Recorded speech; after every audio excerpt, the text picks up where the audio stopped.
Okay, thank you for continuing to listen to me, and welcome back again.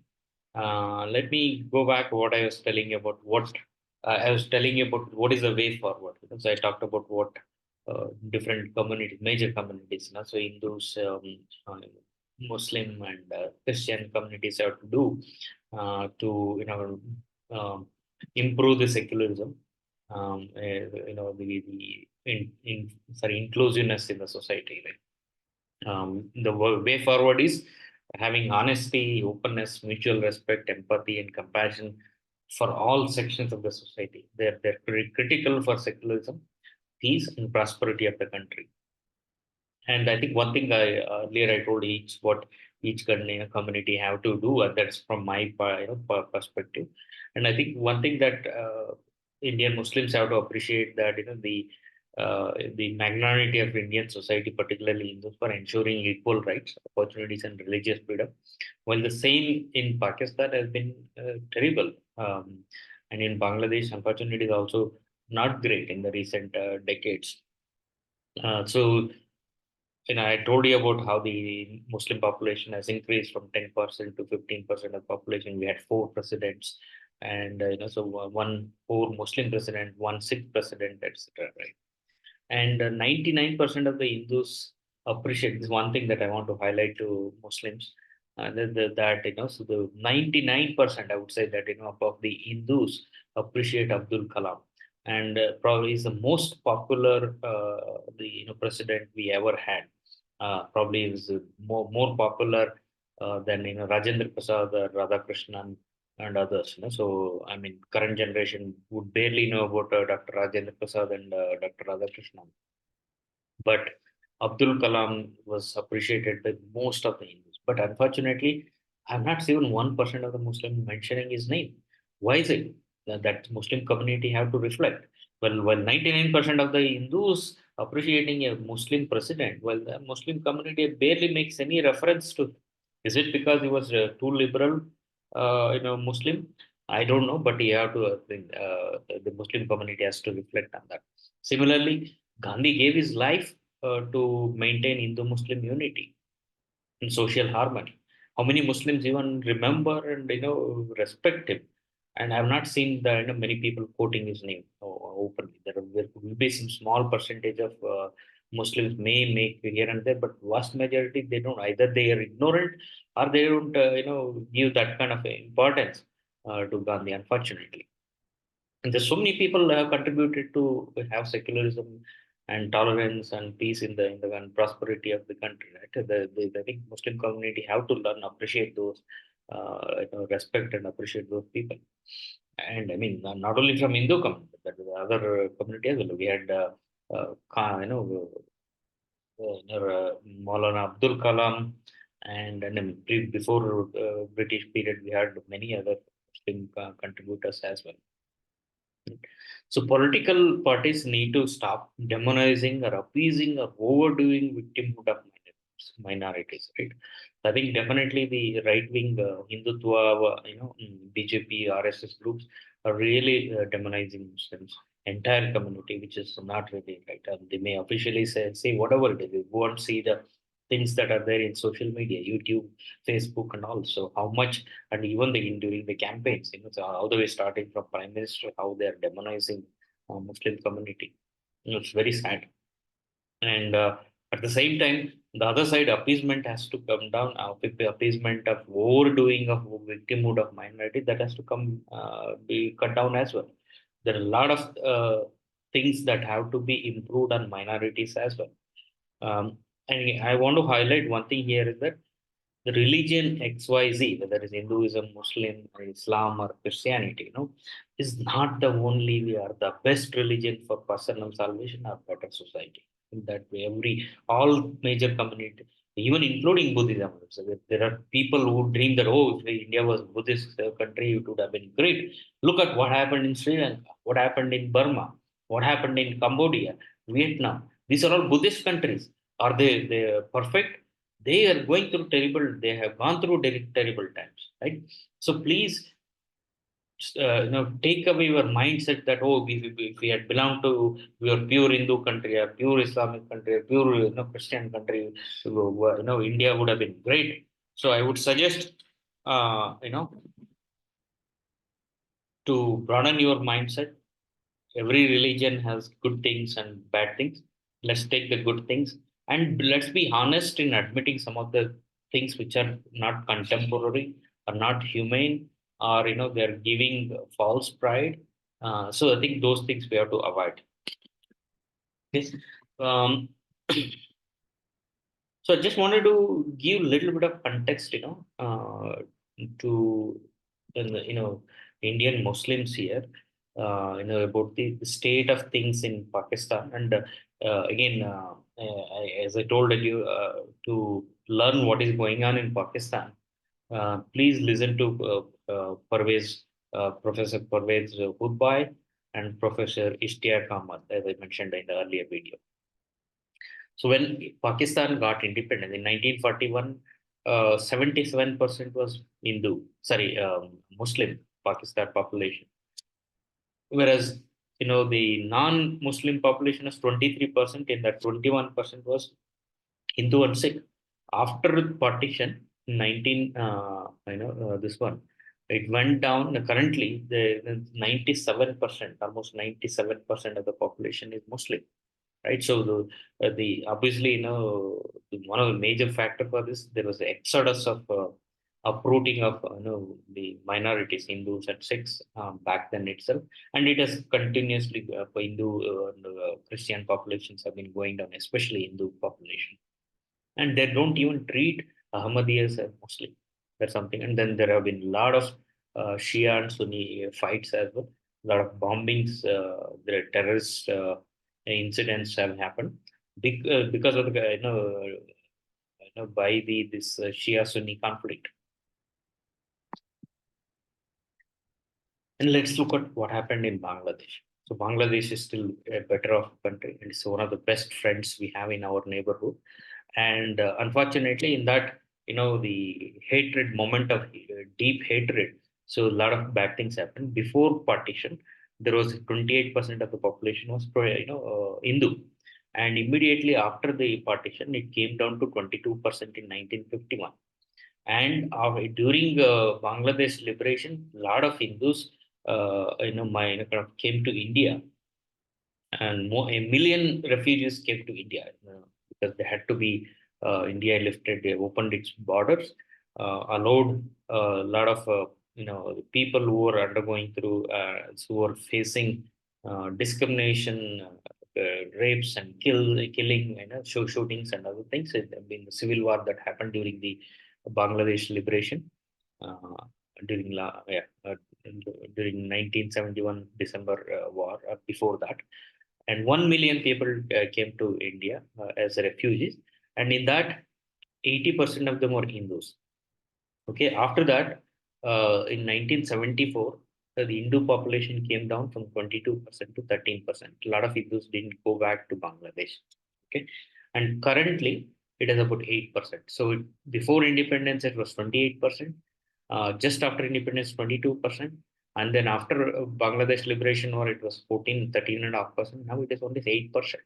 So how can this, this kind of drastic decline is happening?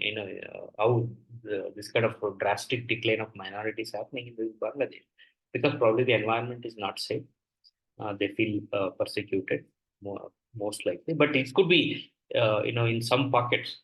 But still, large part of the Bangladesh could be still, tolerant as. But this shows the reality, unfortunate reality. And then even with 8% population of Hinduism, there are more than 1 crore people, Hindus in Bangladesh. So we have to, as Indians, Indian Hindus, we have to remember that we cannot take this 1 crore and accommodate them in India.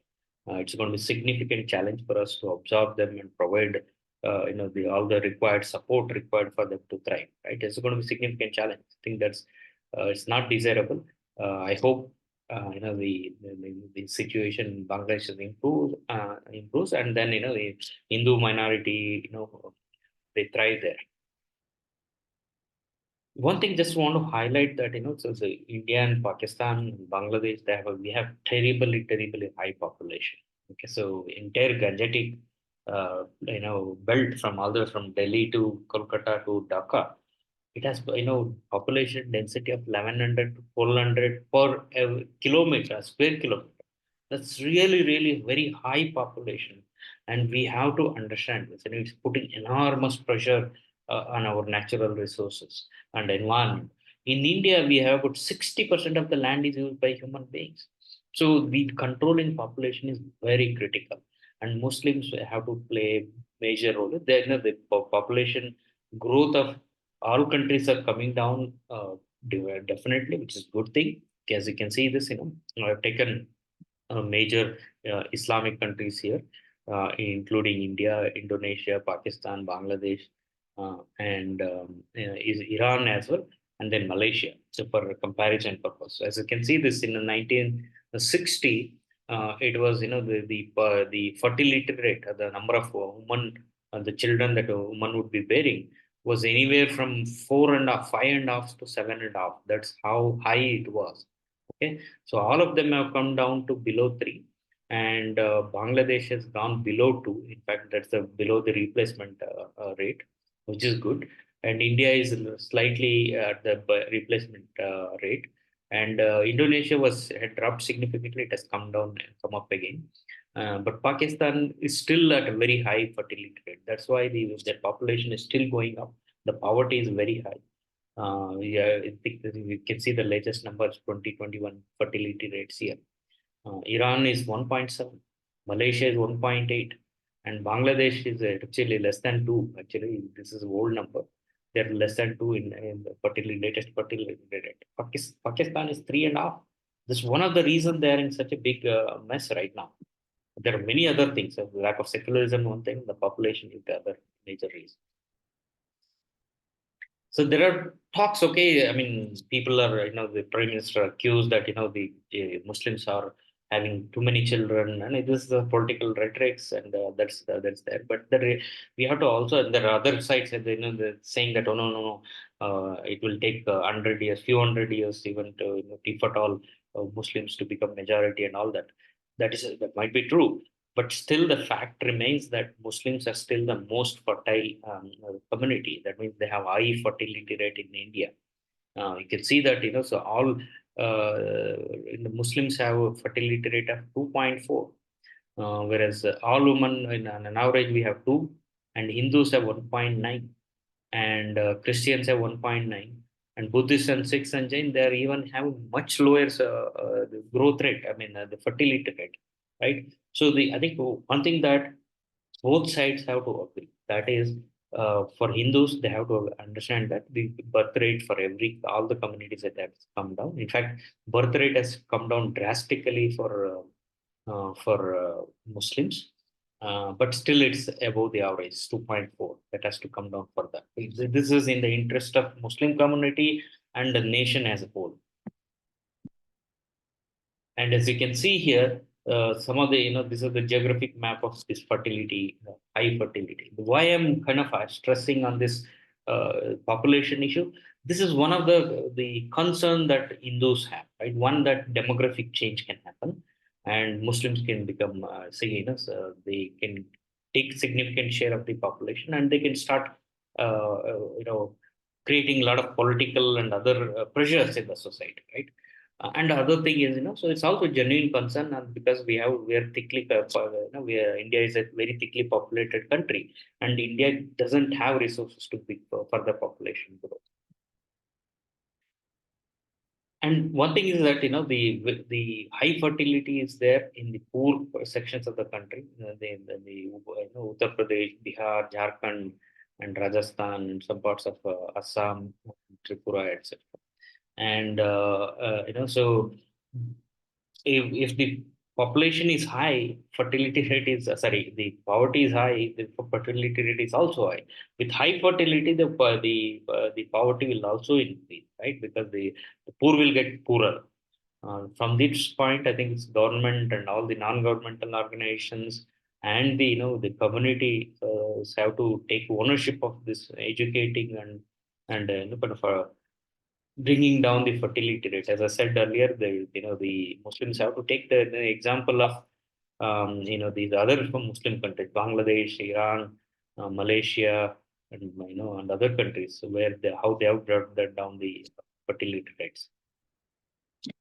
One thing that's I want to highlight to in NRIs and people of Indian origin, particularly Hindu NRIs and Hindu people of Hindu origins, there are a lot of NRIs now in the last 10 decades. They have become supporters of this, aggressive Hindutva, uh, you know, you know, BJP and RSS groups, and they're kind of demonizing the minority and ill-treating the minority. So that is happening. We just have to go and watch so many videos. And you can watch the campaign that currently happening, including starting from Prime Minister, right?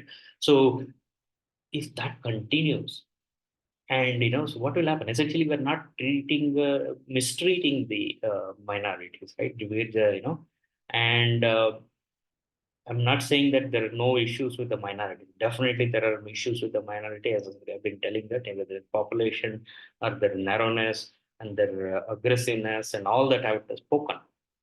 Despite that, so they're also, we have to treat them well, right? So we have to discuss those issues, but at the same time, we have to treat them fairly well, right? Equally, right? That is the responsibility of the majority community in India. If we don't treat our minority well, how will you can face the international community? We have Hindus as minority in at least 20 different countries across 6 continents. And as I said earlier, if NRIs are supporting the majoritarianism here and intolerant, RSS and BJP being in a foreign country, and that essentially it's hypocrisy, because you are expecting fair treatment and equal treatment as a minority in a foreign country, and you don't treat your own minority equally, right? So it's a hypocrisy, and then you will lose face and high moral ground to ask anything good in the respective countries, right? And then at some point, so you will be in the receiving end, right? So this is the thing that I just wanted to highlight for NRIs and people of Indian origin, particularly Hindu, people of Hindu Indian origin. As I said earlier, the world is facing a lot of challenge that requires peace. That peace can happen only with secularism and inclusiveness, right? So the biggest problem world facing are the climate change and the livelihoods of people, billions of people, including the food security. So I'll talk about that in a minute. So world has limited resource, and it is not just for humans. That we need to understand. So that we have already the world has 88 billion people, and we are using significant part of the world resources. Again, let's keep this in mind that no country has become great just because of religion. So this again, I will re-emphasize that we should stop this conversion thing, rather spread the good messages of the prophets, the the leader religious reformers, social reformers, etc. But conversion for the sake of expanding the religious empires, that has to stop.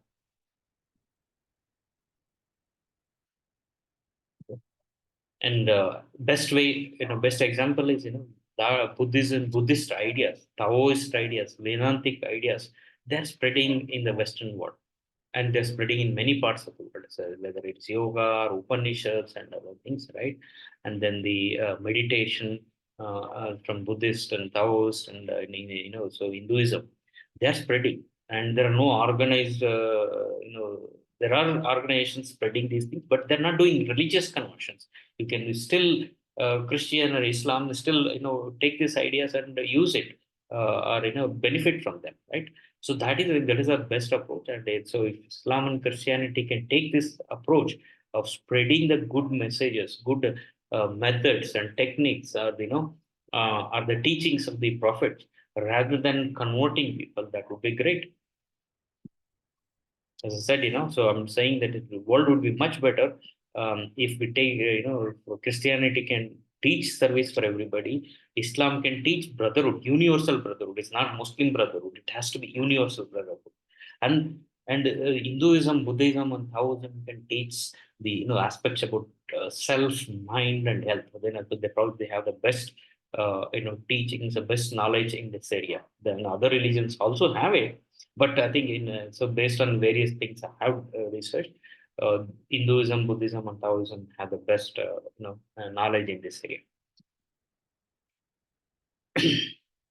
And Christians in India have to realize that the Christianity and organized religion in the West is declining. Anywhere from 30 to 50% of the population that not associated with any uh, religion.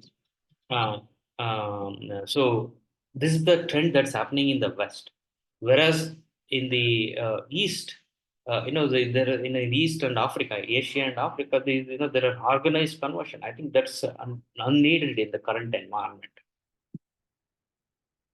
And as I said earlier, there are bigger problems to solve: climate change and environment, high population growth in poor countries, South Asia and Africa, and then the decline of population in the developed world, and human development. These are the major challenges: health, education, employment, and incomes. Unemployment tsunami might come there, because of the AI, automation, and robotics. There are health threats. We already just faced the COVID-19, right? So no religion came to help us, right? It was only common sense and humanity and the science and technology and the infrastructure that we built with the kind of scientific and technological advancements and trade advancements. Just want to highlight here that 40 to 50% of the world's land is used by humans across the world. It's just very dangerous. If just one species uses, think of that, other species that need for their needs, right? We human beings cannot survive alone. We survive when other species also thrive. And the world land usage has gone up from 1 billion hectare to 4.5 5 billion hectares in the last 400 years. In just in 200 years, it has gone up by three times. In India, 60% of the land is used by for human activities, agriculture, industrials, and then the urbanization, etc. Right. So this is terrible. And we have, as I said, we have a population density of 450 per square kilometers, and entire Gangetic Plain is we have 1200 per square kilometers, which is terrible. And then we are one of the most vulnerable for the climate change. Okay. And in conclusion, what I would like to say that we have to push down our narrow identities along the religions, race, and language, and we have to become global human beings first. We need to work together to solve the bigger issues, as I said, climate, environment, health, etc. Right? We need to balance rationality with faith and beliefs for the benefit of this society and as a whole, world as a whole. Religion alone won't help us. And let's be humble, so there is a man Hindu or a Christian or Muslim. Let's be humble, let's be open. As I said, golden age of Islam, go and read about it, why it became golden age, because society was open to take ideas from anywhere and build on that, right? We have to be tolerant, right? So, and then compassionate and rational. We have to be compassionate, just not just because of for just for Muslims. It has to be for all human beings, irrespective of the religious, racial, and linguistic identities. And then also, I mean, finally, let's build a better spiritual and material world with secularism and inclusion. So with that, I mean, just want to end with a poem from 12th century social reformer from my state in India, Karnataka. So Basavanna was a great social reformer of 12th century. He told, he asked God, don't make me think, don't make me think, who is this man? Who is this man? When you see somebody else, some stranger, somebody else, he asks, he begs God to say that, please don't make me think that who is this man, who is this man, who is this man, who is this man. make me think that this is our man, this is our man, this is our man. Essentially, oh Lord, make me think that is son of your house.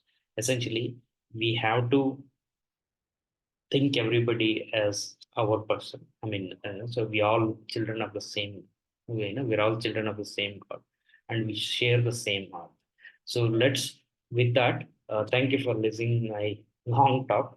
And again, I apologize because I don't have time and resources to edit and polish it and post it. I'm going to dump this as usual.